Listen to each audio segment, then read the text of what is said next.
The What to Next podcast helps you build a TBR of each your favorite books. In each episode, Lori and Maine interviews authors and book influencers to recommend books they loved for you to pick up today. If you're an avid reader, always looking for your next great read, then the show.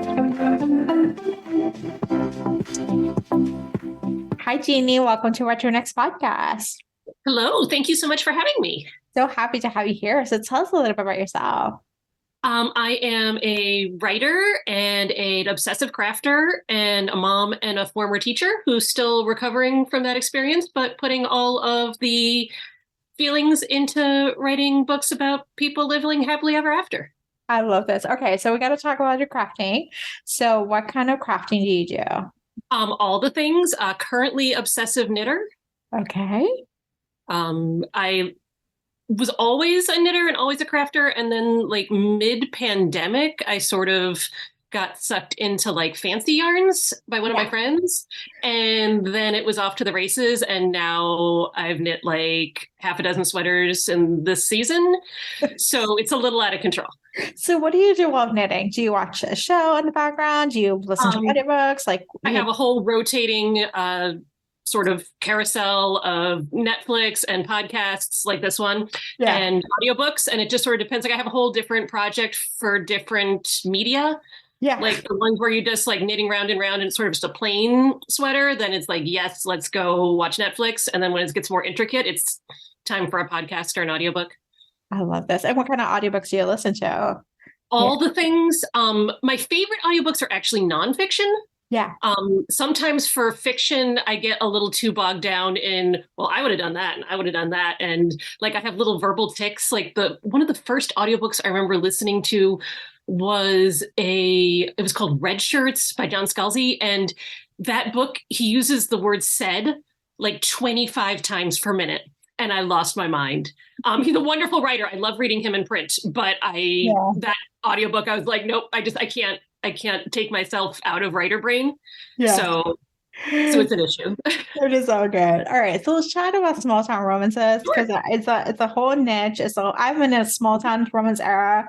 Love it. I don't live in I live in a secondary city, which could be considered a small town, but it's not. I live in big cities. And so I have longing to be like, I'm just going to move to a small town and find this, baker who's going to save the world and probably have thereafter. Baker with biceps. Absolutely. Yes. So talk to us about like what made you decide to start writing within this genre. Like, was it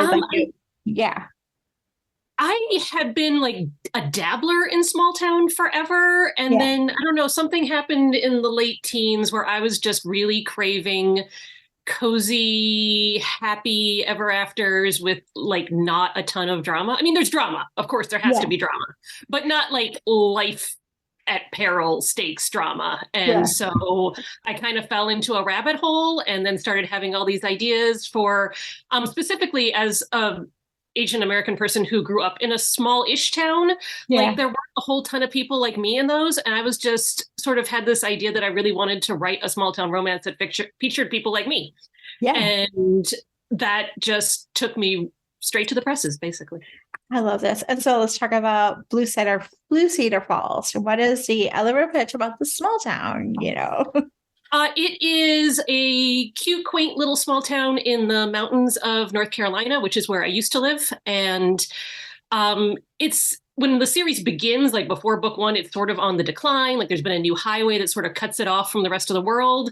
And June Woo, who's the hero of the first book, decides that she's going to fix that by sort of making it more of a tourist mecca. And then we follow her and her sisters both in their growth arcs through life and in the growth arcs of this little town.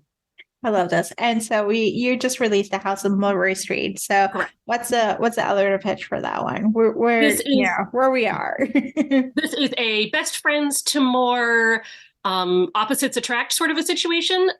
We've got sort of agent of chaos, Elizabeth Wu, who is the black sheep of her perfect family. And she has decided that she's going to sort of step it up and prove herself. And she's following in her sister's footsteps of trying to help revitalize this town by launching an arts festival. And she cannot do it without the help of her very best friend, the sort of super duper rock stable Graham Lewis. He's like a municipal government worker. He's like Ben Wyatt from Parks and Recreation, basically, but taller. And so but he has been in love with her forever. And he has just decided that he needs to move on from her if he's ever going to get on with his life. So the last thing he wants to do is spend a super extra amount of time working with her. But alas, the closer they get, until they realize there is no moving on. And instead, there's just moving forward together. You have me at Ben Wyatt. Love him so much. I just love it so much. It's like, and that's such a sleeper hit. Like, who would knew that a municipal, town municipal will be like the ultimate hero. Yes. I was just talking with my gal pals about Galentine's Day. We were like recapping Galentine's Day and just how we love that like Leslie Knope and Ben Wyatt are just like icons in our own personal holiday mythology now. Yes, there are. I'm teaching my daughter about Galentine's Day and the wonderful residents of Pawnee, Indiana. Yes, and treat yourself. You got to talk about that. Absolutely, yes. Every time I buy new yarn, treat yourself. Treat yourself. So let's chat some book recommendations. You mentioned that you listen to nonfiction, but in terms of reading, what kind of books do you tend to read? I think you asked this ahead of time, and I was trying to think of how to sum it up, and the sum is everything. I read very widely, and I think hopefully that helps me as a writer to be reading very, very widely. I've actually been on sort of like a sci-fi kick recently. Like contemporary romance will always be my home, but I've been really enjoying like branching out into lots of different genres of late. So in terms of sci-fi, where can a reader can start? That's a good question. Like, what have you found that's been working for you? So it's interesting because my husband's always read sci-fi and I've never really loved his books. But I've found there's it's tough to find, but really character-driven sci-fi, I think, is where it's at for me. I'm currently obsessed with the Murderbot Diaries. Yeah. Yes, which is the story of a killer robot who gains sentience and just wants to use it to watch her soap operas, basically, or their soap operas, but has to like save some self-destructive humans along the way. So it's a delight. And the robot character is just so, as an introvert, she's so relatable. They're so relatable. I'm sorry, they identify as they, and I'm trying to remember that, but the author is she, so I keep accidentally misspeaking she, but the robot is a they, and just my fave. Yeah, that's been on the to-do list. It's been mentioned quite a few times, and it's been, especially during the pandemic, that series was mentioned as like, that's what you must watch. That's what you must listen to it, read it, just enjoy it, just dive into it, And the first 4 are novellas, so they just go down like candy, where it's like, oh, I'll just have one fun-sized Snicker bar, and then you've eaten the whole bag by accident. I just sat down with the first one. It's like, oh, no big deal. And then, oops, it's 1:00 in the morning. Well, I guess I finished that one. Yeah. Oh my gosh. And then other book recommendations. You have any other books you want to recommend? Or I do. I'm recently obsessed with The Stand-In by Lily Chu. Which is a contemporary, and part of what I loved about it is, again, it's excellent Asian American representation, but it's also just this ridiculous situation that feels completely believable because the author is just such a master of their craft. Yeah. Where it's like she's standing in for a Chinese movie star, and they just look like twins, and so she just steps into her life, and it's totally absurd, but it works brilliantly, and she has amazing chemistry with the co-star who's super grumpy. I love like a cinnamon roll grumpy story, so it's a delight.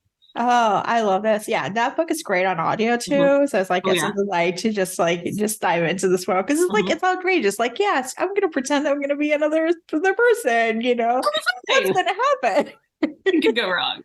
She's well aware that everything could go wrong. Like, it's part of what I loved about it, is that she was completely realistic about what a boondoggle this was going to be. Yeah. So awesome. Jeannie, tell us where we can find you online. Instagram, Facebook, Twitter, Jeannie C. Writes, I believe, is the handle on all of them. Awesome. Thank you, Jeannie, for being on the show. Thank you so much for having me.